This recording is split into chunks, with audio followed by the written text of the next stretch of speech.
Welcome to Change the Narrative. I'm your host, JD Fuller, an African-American licensed psychotherapist, professor, diversity coach, consultant, and author. We talk about the isms. We talk about the phobias, anything that marginalizes and oppresses. Everything we are not and everything we are is because of fear. Through a mental health lens, we'll have difficult conversations with celebrity guests, political activists, and everyone in between. Our mind will tell us whatever we want to believe, but the truth lives in the body, and that's where change occurs. Are you ready to change the narrative? First and foremost, it's amazing to see you. You look great. Happy to have you. Thank you. Likewise. Great to see you again. Absolutely. And, you know, the other part of that is it's not easy for us all to find time to get together. You know, it's just we're all trying to do what we do to get the message out there. So I just want to, offer an additional appreciation for your flexibility and your patience. I got lost in the threads. You didn't make me feel bad about it. It was real sweet. Thank you. Oh, no. I mean, matter of fact, just getting on this interview made me think of other emails I need to respond to. I was like, oh, you know how that happens sometimes? Absolutely. Okay, let's get right into it. I want to start off with the books you've written. Mm-hmm. Okay, you've written a couple of books, and I want to know, first of all, where can people find them? Yeah. And then why they were so important for you to do. Yeah, you can find both of my books. Black History Saved My Life, How My Viral Hate Crime Led to an Awakening. That's my first book. My second book is The ABCs of Affirming Black Children. They can be found on ErnestCrimm.com and Amazon. These books were important to me because, I'm sure you can relate to this. My awakening happened in two ways: having an amazing professor, and also two, reading books on my own, because there's something magical about books. Like there's the intimacy of being with something, sitting there and not like group reading in a class, but sitting there really digesting what that person's telling you or trying to communicate, underlining, highlighting, taking time to reflect at your own pace. It's like having a conversation with someone, or really just listening to someone, and and just being able to enter the mind of someone from a completely different time period. And as I was going through college and I was inspired to learn more and want to teach Black history, my first thought was I need to, be a teacher like my professor was, because that inspired me. But also, too, I need to have a book, because when I read Frederick Douglass's narrative in college, like my whole world changed. When I read Malcolm X's autobiography, my world changed. So my first thought was like, how could I make an impact like that? Kid you not, when I first started teaching, my goal was to write a book. I first started teaching in 2009, 2010. But I just, in my mind, I was like, I don't have anything to talk about. What can I talk about? Like, it's all been said. And I felt I didn't want to do a research book or a typical research book. And, lo and behold, I had a life experience that so many of us have and so many of our ancestors have had. And I felt like that was the perfect vehicle to tell my story, because it's an entry point that is traumatizing, but it gets a lot of eyes and ears. And I wanted to let people know through that book, Black History Saved My Life, that a hate crime is usually one of the least racist things we deal with in the present day. But I want to show people what we can do to learn about ourselves, to help us persevere through these things, but also too, to be aware of these systems. So that's the entry point to my story. It's in some ways like a prequel, because I don't spend the whole time talking about the hate crime. I talk about everything in my life that led up to it, or that taught me about racism and Black history. And then what the children's book, or family book, as I say, does is it breaks down these concepts, because my first book is primarily being read by adults. These adults are probably parents or, community members, educators. So in their mind, and I've had people ask me this, is like, what can I do with my child? So I'm deconstructing that. I'm reverse engineering it. So now you have a book. The first part of my book, I talk about the impact my parents had. And I talk about elementary school and my mom giving me one of the most amazing affirmations ever. So now I'm giving people, 26 affirmations. And I got a second edition of that book coming out this fall. But I'm not going to say hopefully. We're going to put it out this fall. No, it's going to happen. Yeah. It's going to happen. Just claim it, because I see the vision for you. I love how you are combining the family, with the adults, and how how you recognize the importance of interlocking the two. And one of the things that makes me think of, I was thinking about this interview and I was like, given how impressive you turned out, are you doing anything different to raise your children? Because they have to get raised in this country. You had to get raised in this country. What are you doing or not doing differently?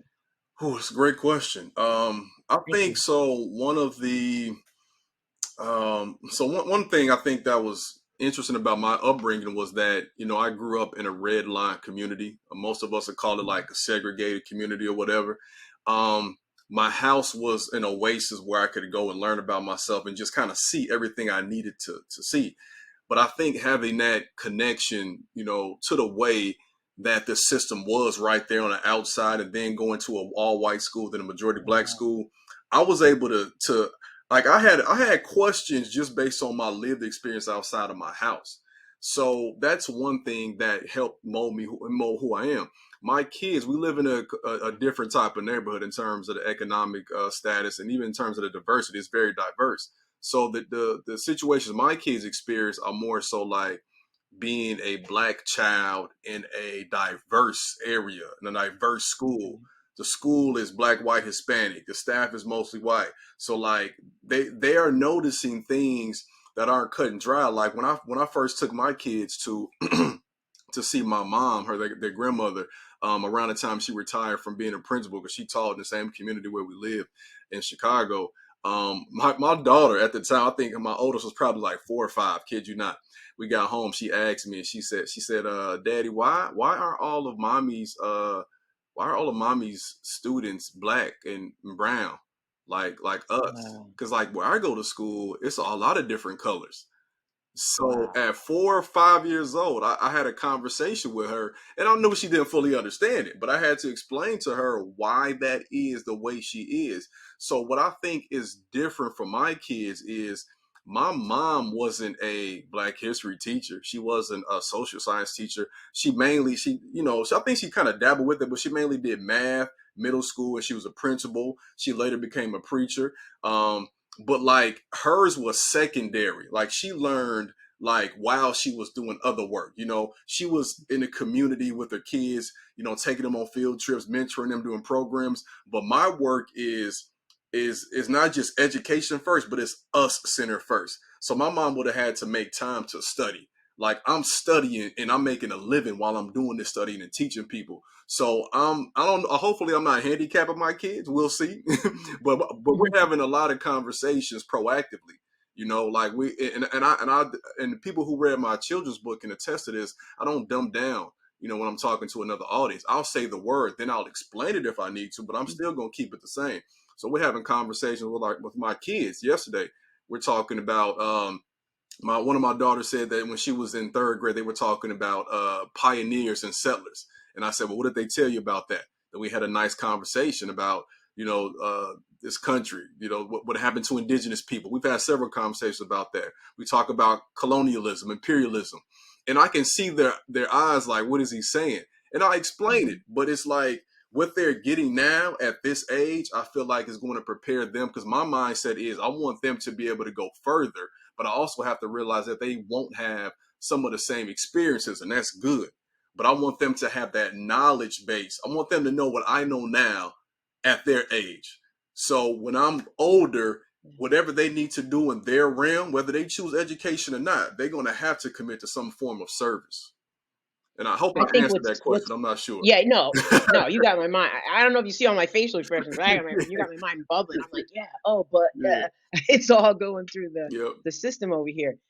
You bring up, just a few really nuanced points that I wanna bring out. One is that an ongoing conversation I have with parents as an outsider of parenting, and many years I have in doing what I do, the idea that you want your kids to go further and do more.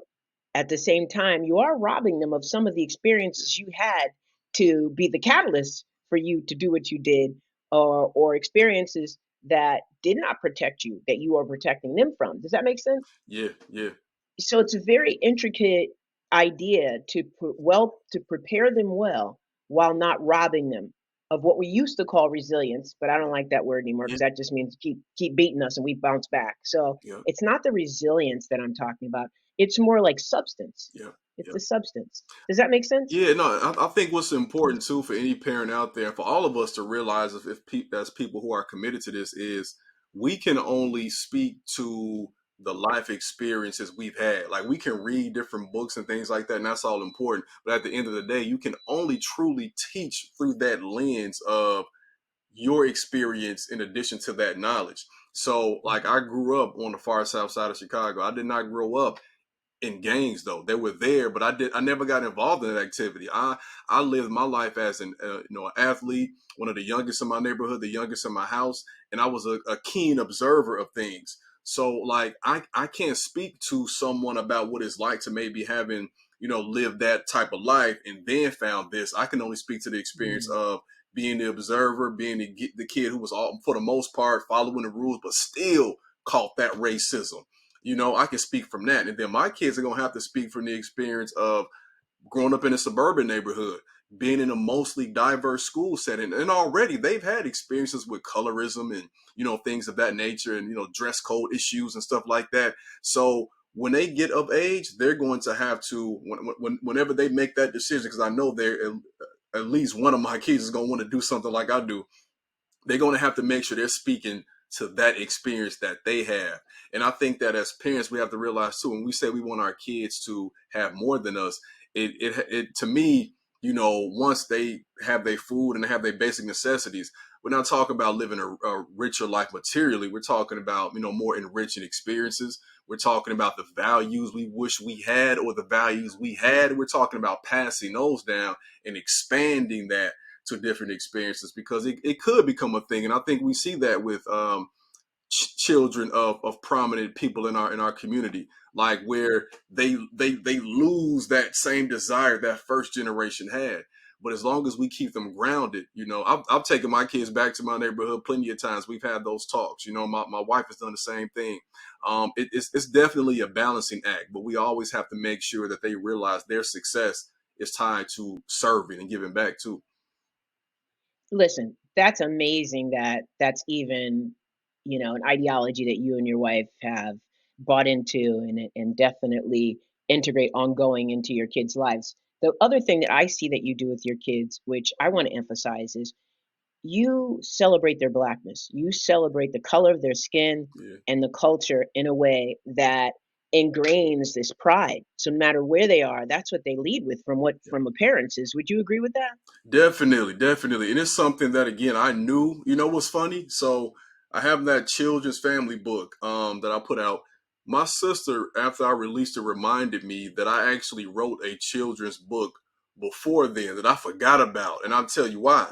When my wife was pregnant, we found out we were having our first child was a daughter. I got all girls, but that's when I Yeah. first found out, I was having a girl. My mind said, okay, I gotta make something for her. This is before I wrote my loan book, right? I wrote a children's book that was based on teaching her how to have pride in her hair. Um, Mm. and I forgot all about it because I sent it to my family. I sent it to some publishers. It got rejected, so I kind of forgot about it. But it just made me think like I've always, it's important for us to be proactive in that sense because parents have to realize we're fighting a rising tide. It's like that visual of being on a beach and you're trying to like mop up like the beach where Mm. the water just keeps flowing in. Like when they leave your house, like it could be a billboard. It could be what they're taught in the school. It could be what their friends are showing them on TikTok or whatever. It could be just microaggressions. We have to make sure that we are filling their tank, overflowing their tank before they leave the house. Because regardless of your social economic status, it's just a fact of how this country was created and who it was created for. And we've definitely made strides in that because I didn't grow up with the Black Panther. I didn't grow up with a black Spider-Man. Like Spider-Man is my dude. I love Peter Parker, but Miles Morales, wow. Yeah. Like that just they can see themselves a lot more. So we have to make sure that we're teaching them that because what can happen is your kids can become They might eventually become affluent. They might go to whatever we feel like is affluent, or whatever we feel like is a so-called prestigious school, but they can forget who they are. And they can be judging other people in their community. Like, what good is it to gain the world and lose your soul? You can have kids who are doing great financially, but then they hate their skin color, or they hate their hair. And it doesn't matter how light they are in our country. Like, my wife, she watches the housewives shows, and I watch Atlanta with her. And over the years, we just kind of like comment on. It's insane to me to see some of the black women on that show over the years, how they've invested so much in plastic. And I'm talking, these are beautiful black women, but they're living within a social construct, because they're not just like reality stars in Atlanta. They feel like they're competing with the New York show, and they're competing with all these other celebrities, and they have to maintain a young look, or look very Eurocentric. Like, just because they're on TV, just because they have a certain amount of income or status, doesn't mean that they are comfortable in their own blackness. And I feel like I wouldn't be doing my job if I didn't let my kids know that how you came into this world is perfect. How you are, that's what God wanted. That's what God intended. And it just so happens too that you directly descend from people who were the first ones here. So how dare you do something to shift that? That's it. That's it. That's it. That's it. I just saw a post the other day. This beautiful black girl, dark skin, came home crying, saying she's ugly, and her hair, and getting teased about her hair, Yeah. and she wasn't equipped to manage that. I mean, it is aggression. I no longer even say microaggression, because it's just continues to pain us. So, this aggression and the upholding of white supremacy in youth, who see each other as ugly, even when they look the same or similar. I mean, that's so deeply ingrained in our culture, to self-hate. We don't just self-hate for no reason. We've been taught that over, the history of our lives. And to know she came home and she's destroyed, kids that young are committing suicide. Like, this is serious business. We have to get to the business of building pride in as soon as possible, so that they can withstand what's going to come their way, because it's going to come their way. Oh no, it's very important. I mean, you made me think how, like, there are shows on television that I've seen that can have an all black cast, but it appears as if they strategically made sure that every black person they chose, was light to fair skin, brown skin, had a certain straight texture hair, or even fit the traditional Eurocentric model of what they deem to be pretty, And so, like, sometimes even that representation, we have to be really clear, because we need our kids to see themselves in all shades, like all of it. Of course, we couldn't control how we came into this world. So we need to make sure that we expose them to all of that, because unlike most other ethnic groups in this world, like, we describe ourselves as black, whether we look like, what I'm saying, Mariah Carey, whether we looking like, Lupita, like, that's all Right. beautiful. That's all the spectrum right there, and our kids need to know that. And it's really unsettling, because, like, we feel as though just by playing by the rules of this society that we'll be okay. And there comes to a point as black folks in this country and in the world where you're reminded that you have to do more. You have to do more. There's whiteness everywhere you look, and that becomes the mirror. And if we look in the other mirror and don't see that, then we start changing things. And I would add to that and say, it's not just that we see whiteness, we see anti-blackness everywhere. Because the extreme of that is even this so-called integration. And I've said it over the time that I've had the podcast, this idea of, DEIJ in our country has bought mixed race couples on TV. Yeah. But rarely, I'm not gonna say you don't, but you rarely see two dark skinned people represented in a commercial. Yeah. And what do kids watch? Yeah. So the message is subliminal. So we really have to, I think, teach towards, the love of blackness, and work our way back to everything else, because that is the one that is most strongly tied to anti-blackness. Yes, indeed. I agree. Makes sense? It's the subtle kinds that are the worst, the things they don't say. I think you said that perfectly. It's something that my wife and I have noticed and talk about a lot. Like, why isn't the father there? Or why, there are sometimes they'll just show the black woman in the cartoon I've seen without anybody, then it's like, okay, well, where's the father? Or why isn't the father in the picture? Why isn't there a black couple together? And again, because we're starting with such a deficit in our representation, we really got to make sure it's overdone. Like, it can't be any That's it. That's it. lapses in That's that. it. Wait, I want to add to that. I want to add to that because I've seen this and I know I've caught it myself in my own internalized depression. We are so accepting of so little, Mm, because of the starvation, the deprivation. We'll take this and say, I got into it with somebody who wanted to celebrate, Emmett Till's whatever Biden did. And I'm just like, yeah, what, at the same time, Tulsa Massacre, people can't get their money, and yeah. there's only a couple of them left for how much longer? Like, why are we celebrating this when that's still going on? And that's how we've been conditioned to believe. Yeah. Every little bit is great, or we're celebrating. No, we need to shut some shit down. That's what I'm talking about. Exactly. Yeah, we've grown accustomed to, a lot of us, like, just being seen by a white person can make us happy, or just the acknowledgement, And a lot of times, how people say, folks will say that, think that white folks' ice is colder or whatever, Mm-hmm. It's like, oh, he finally admitted, or he finally, like, previously a few months ago, or maybe last year, I believe, they closed the case. When they had the lady who was responsible still alive, like, when more could have Right. been done. And you can't tell me that they could not have done more when we see the efforts that are made, or even still, like, even when Supreme Court decisions are made, there are states that would defy the odds and say, I ain't paying attention to that. So if you truly want justice as opposed to a symbolic gesture, then you really go after this. And I think that's why reparations is such a iffy topic for politicians, because I was just listening to a brother, Robin Walker, and he was talking about what Britain owes, like, not just the islands, but like, black people who were enslaved in America, because it was Britain first, then it was the United States. And the number they threw out there was in the trillions. So when you start talking about this, people know that it's uncovering so much that it upends everything. Like, there's literally no country without us. There's no wealth without us. So if you're really breaking it down, and we're not even just talking about slavery, we're talking about, I got family that was born, before 1968, Jim Crow reparations. My grandmother's Yeah. still alive, right? We're talking about the war on drugs reparations. So when that accountability happens, then they get real fearful. And that's why there's such an attack on kids learning, about AP African American Studies, or learning a version of Black history that teaches about liberation. They want you to learn the Right. Americanized version, not the real version. Absolutely.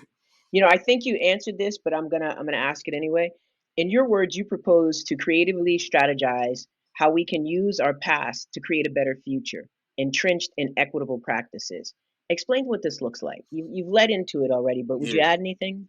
Yeah, I think for me, what that looks like is, one of the phrases I tell people, especially kids, when I speak to them, is I say that I don't want you all to think that you have to make progress. I just need you all to reclaim who you already are intrinsically. I tell kids, reclaim your crown.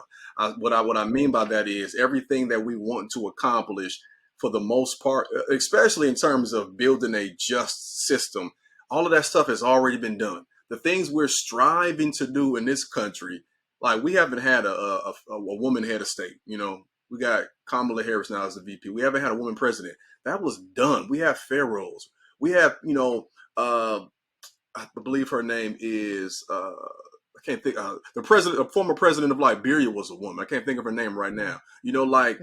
Like when I say equitable practices, I'm saying, look at them, not to say societies we had were perfect, but we strove to a certain level of excellence, and our societies were based on, virtues and treating people correctly, the Mayat, Ubuntu, like, making sure people were treated well, everybody was fed, right? So I say, look back to what they did, and then let's pick from it what we can add to what we need to do moving forward. Because when I read books to my children at night, they see the examples of women being leaders in other countries over the course of time, and then they'll say, well, how come we've never had it here? And but what I love about that is, they see that it's not them that's the problem. Yeah. It's something wrong with this place. Then, if it could have happened over here in Africa, Latin American countries, but it's not happening here, right? So when we talk about creating better education systems, we don't have to, like, nothing's new.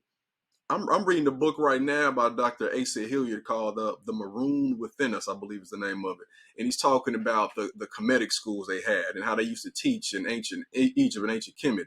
And like, we just have to find those things and then use what we have now to, I hate to even say modernize it, but to adapt it to the society that we live in right now. So I start with, I would say, the household with that. Your household should really look like a school. Not saying chalkboard, I'm saying the images your kids see. I'm saying the time you devote to talking with them and conversing with them, because we talk about equitable practices, that starts at home, right? Is everybody doing their fair share? Are your kids being compensated in some way? I'm not talking about giving them allowance. That's up to you. But I'm saying like it's their role and responsibility. Because if your kids don't have a role in the house, then what they're going to do when they get out into the quote unquote real world?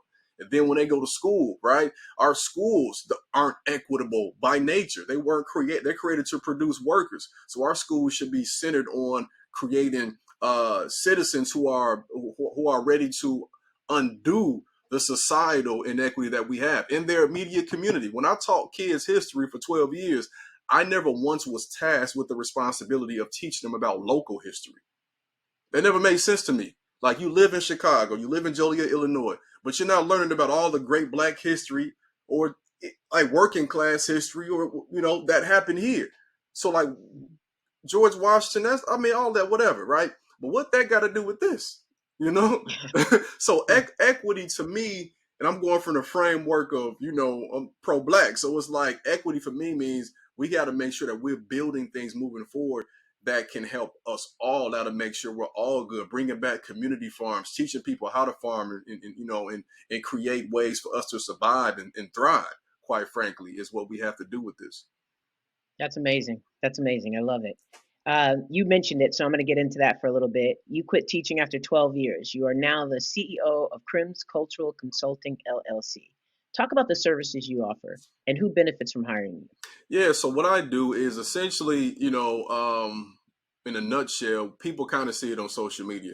I use Black history. I use the history of marginalized groups in this country, primarily the global majority, to empower, to educate, and like we said before, to help create equitable systems. So understanding that race is a social construct. So we're talking about cultural differences primarily that people have. I'm helping educators understand the experiences that their students have. I'm helping them understand the racism that their children might face and how they can better serve them under the capacity of being a public servant as a teacher. I'm teaching students because that's who I initially started my service with. When I'm going to speak to students, I'm teaching them how to use their history to empower themselves on an individual and communal level, meaning that, again, you might deal with what I dealt with. You might not have, but the interesting part about my story is I'm going to share with you the racism that I dealt with in high school too, the systemic stuff. And you're going to learn how to advocate for yourself and be self-determined, because I feel like all of us need to be a little bit of both Martin and Malcolm, right? We need to have the political awareness of Martin. We need to have the self-determination of Malcolm. So I'm teaching kids how to do that. When I'm speaking to companies, we're talking from an anti-racist perspective. We're talking about how to be aware of implicit biases. So I want people to understand through this company that the culture that we are raised under is primarily Western. It's the censor. Whiteness is the censor. But we all come to this country with a variety of different backgrounds. Even if you are European, if you're Eastern European, if you're Southern European, that's completely different. As a Black American who has ancestors all throughout the South and from West Africa, we bring different things to the table. So we have to really celebrate that. And then the social media aspect of that, of course, is just promoting our histories, because I want people to, again, be bombarded with these images of who we truly are and what this country has also truly been to us, so that we can understand and unlearn what we've been conditioned with to move forward to a better, more prosperous future. So one question about that, you have mentioned, empowering the students and teaching the adults about what is in the system. Yep. How does that go over in a diverse community that you're offering your services in? Yeah, so I'll give you some lived experience. Most of my school speaking engagements are in a mixed environment. When I speak to schools that are primarily Black or Latino, I'm typically speaking to the kids, I would say, or speaking to younger kids. When I speak to adults, it's primarily adults from like a mixed background. The issues that they have is the overt anti-blackness. I don't think a lot of our primarily black schools understand that there can still be anti-blackness. I went to a all-black high school. We weren't taught things from our perspective. Still, it was just the population was black. The institution wasn't. So I deal with educators who are trying to figure out, how do I address the rising incidences of hate crimes in schools or hateful language. It's a lot going on, especially in mixed environments where you have black students who are friends with Hispanic and white students, or even, Arab students who think they have agency to use the N-word. And you have our kids reacting to it. And so we already like less than 2% as black men, as black folks, period. We might be like 5 or 6% of all teachers. So and even if you're black, that doesn't mean you are equipped to deal with that. And that's okay, because that might not be your expertise. So we have educators who are trained in their method, their pedagogy, their discipline, and they're just like, I don't know what to do. Like, so I come in and I help communicate to them why this happens, what should be done. And then on the flip side, I also speak to mixed environments of students to help them understand. I did a presentation recently about how to be an ally to students who experience this. I've spoken in environments as young as, I'll tell you, fifth grade, where they were dealing with these types of issues, where black students are being called the N-word, where Arab students are being called terrorists. And, I try to come in and help build community and also help people understand these like racial blind spots that may prevent them from understanding this. Because if you are a white teacher and you're dealing with these issues, you have to first understand that you're at probably an elementary level of this of racial knowledge. And that's okay. Like, just be aware of that. Like, acknowledge it. You might have a master's, a doctorate, but you might be in first grade when we talk about how to understand this stuff.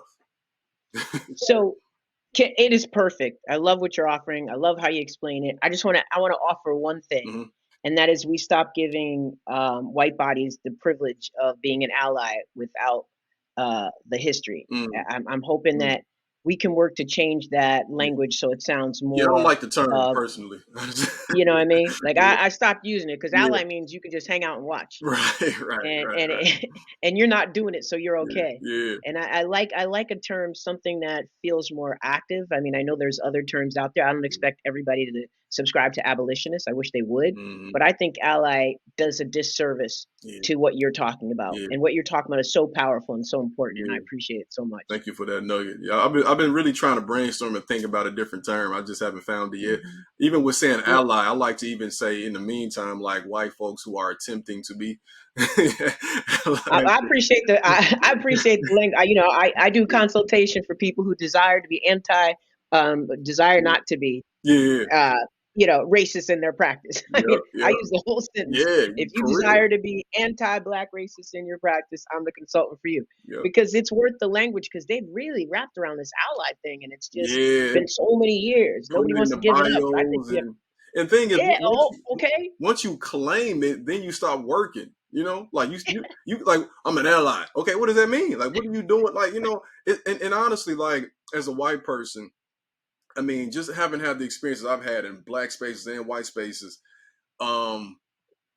it's a tough ask. It's a tough ask. Like, because you can read all the books you want. You can, be in black spaces online and follow certain people. But then, like, are you doing something at your job? Because even though you're doing all this work, you're still living within a system that just by its creation is benefiting you. So you have to live it. You have to, and even when you're living it, you're still gonna fall short. You gotta be okay with that, though. Yeah, and there's no more forgiving and accepting community than the black community. I'm sorry. That's how people started thinking they could say the N-word. Exactly. Because we're always trying to pull people in, bring them to the cookout, and do all this stuff before they've really even shown. First of all, nobody should be using the N-word other than us if we choose to. Exactly. Let me just put that out there. Exactly. But also this idea that, now you can come to the cookout. No, why? No, because you posted something. You are not invited. If you come Like maybe you got black spouse or something. Like you just kind of, I'm not like extending. Oh man, you could definitely come. I hate that. I hate that. I hate that. Right? I hate that. Just don't say it online at least. Like let's have a Oh my God. personal, if you got like a real close friend or something, you want to just, you want to come through. Like I hate when we do that online. Like I that hate gives that. people the feeling that they have the agency to just, I'm black because I know how to dance, or I like rap music. No, bro. Nah, sis. Way more than that. Perfect. Perfect. I'm going to ask you one more question Okay. and then I'm actually going to break and hopefully you have time so that we can get to the other questions I've had because Yep. we've gotten so deep here. I Yep. haven't gotten to them. Is that okay? Yeah. Yeah. Mm-hmm. Okay, cool. Okay, so the last question on this segment is you posted a quote and it was virtually all IQ tests dependent upon language. Mm-hmm. Or I'm sorry, virtually all IQ tests depend upon language.